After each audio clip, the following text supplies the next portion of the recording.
Good morning, all of you students of class 12th. In this video, I will teach some numericals based on capacitance of a capacitor. इसका मतलब इस video में मैं आपको जो capacitor हम पढ़े थे उस पर कुछ न्यूमेरिकल बता रहा हूं, आप देखेंगे। पहला न्यूमेरिकल देख रहे हैं कि 4 माइक्रोफैरड और 6 माइक्रोफैरड के दो कैपेसिटर हैं, वो आपस में इस तरह से कनेक्ट हैं। उनके साथ में 4 रेजिस्टेंस और 5 रेजिस्टेंस, दो रेजिस्टेंस कनेक्ट हुए हैं। एक आपका सेल है जिसका EMF 20 वोल्ट है और उसका इंटरनल रेजिस्टेंस जो है इस आपका 1 ओम है।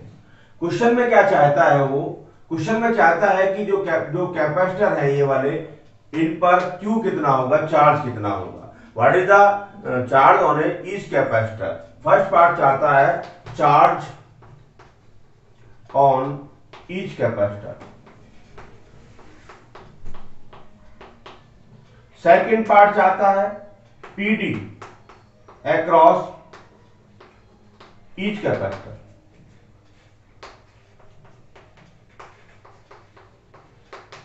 दो क्वेश्चन इसके अंदर आते हैं, मतलब कि जो दोनों आपके कैपेसिटर है, इस पर टोटल आपका इस पर भी चार्ज चाहता है। PD इसका क्या होगा, इसका क्या होगा, PD बिटवीन प्लेट, वो दोनों चाहता है। ये क्वेश्चन है आपका। तो क्या करेंगे आप इसको सॉल्यूशन करने के लिए? देखिए, सॉल्यूशन करने के लिए क्या किया जाएगा, सबसे पहले सर्किट का हम टोटल रेजिस्टेंस लेंगे। तो सर्किट का देखिए, ये सेल है, सेल से करंट आनी है, तो हम सबसे पहले क्या निकालेंगे, total resistance of the circuit या सेल से ली गई धारा। करंट फर्स्ट क्या निकालेंगे, करंट जो हमें यहां से करंट आ रही है I, उसको निकालेंगे। तो करंट क्या होगी, E upon total R plus small r।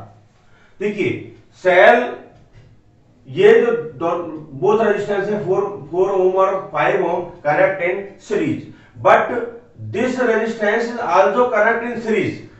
अगर ये आपका सेल ना होता और यहां कोई रेजिस्टेंस होता तो उसके पैरेलल में होता, परंतु सेल आपके साथ में जुड़ा हुआ है, इसलिए यहां पर ये रेजिस्टेंस है, ये आपका कैसे होगा, इसके सीरीज में होगा। तो E is equal to 20 upon R 4 plus 5 plus 1, that is 10 2 ampere.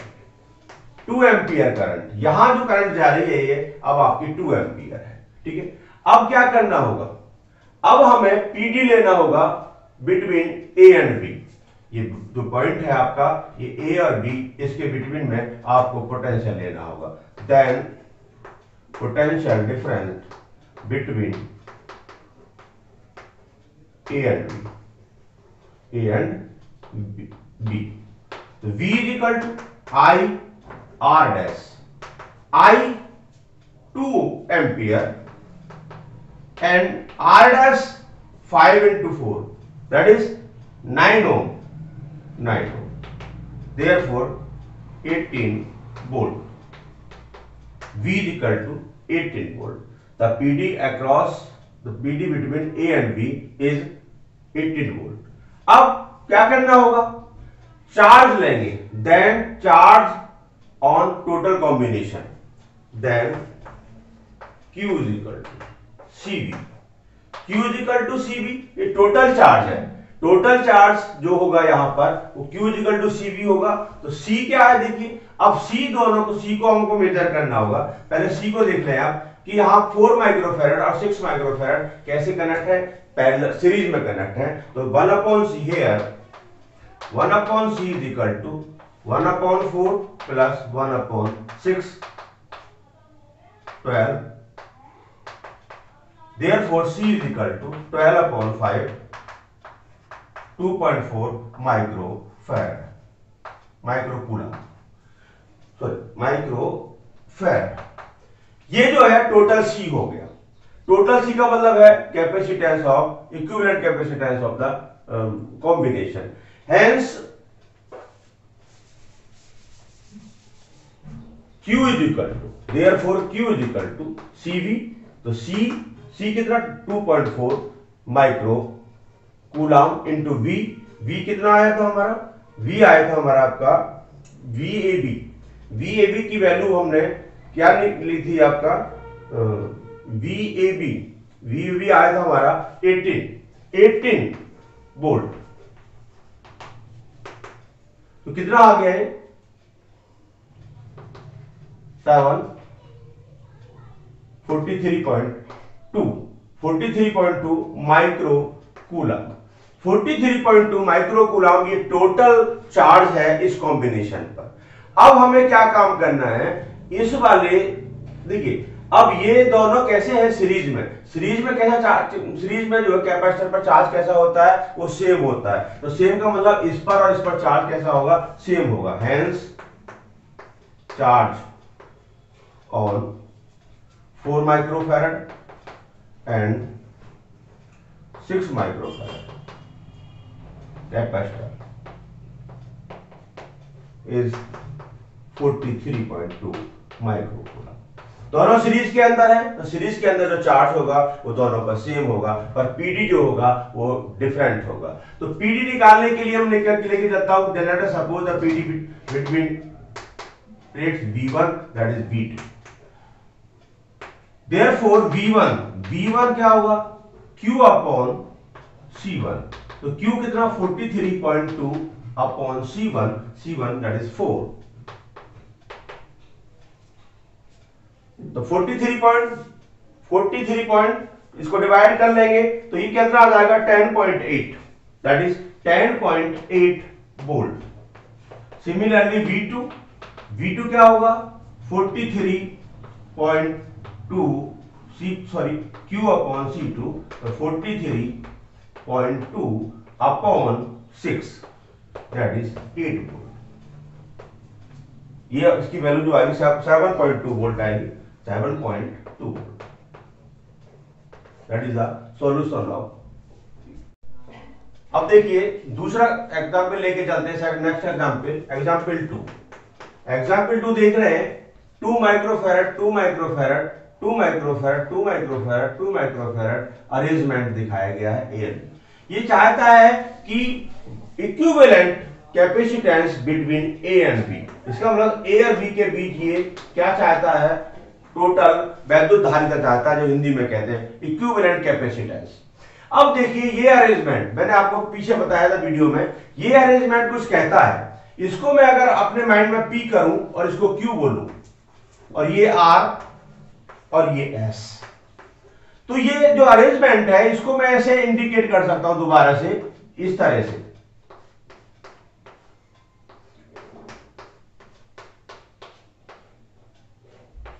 ठीक है, तो ये P है, ये Q है, ये R है और ये S है। ये पॉइंट आपके A और B, इसको मैं CD कह सकता हूं 2 माइक्रोफैरड।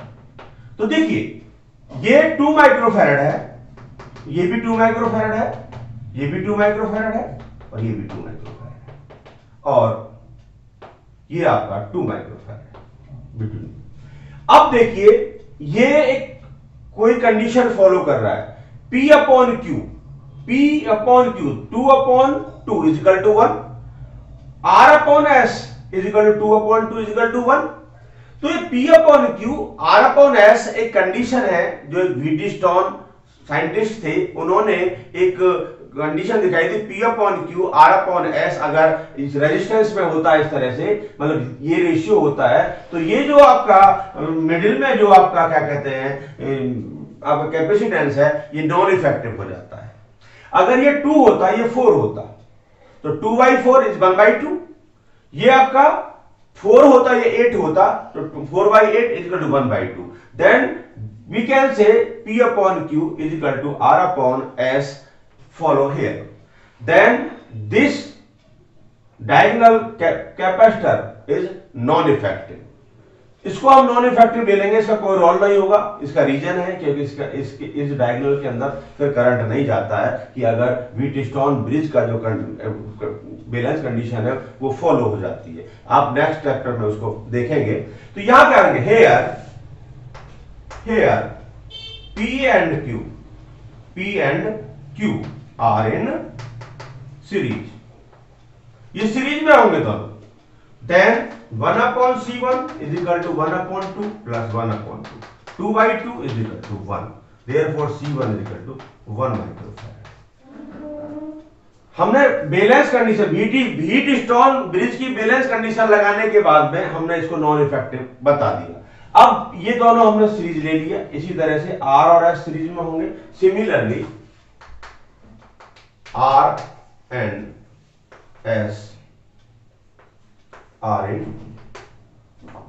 series, therefore 1/C2 ये भी इतना ही आएगा, 1/2 1/2 1 हो जाएगा, तो C is equal to 1 microfarad. अब C2, अब C1 और C2 ये नॉन इफेक्टिव है, C1 और C2 कैसे होंगे? पैरेलल होंगे, but C1 parallel to C2, therefore equivalent capacitance between A and B 1/CAB is equal to C1 plus C2, therefore 1 plus 1 is equal to 2 microfarad. इस तरह से हम व्हीटस्टोन ब्रिज पर क्वेश्चन कर सकते हैं। ठीक है।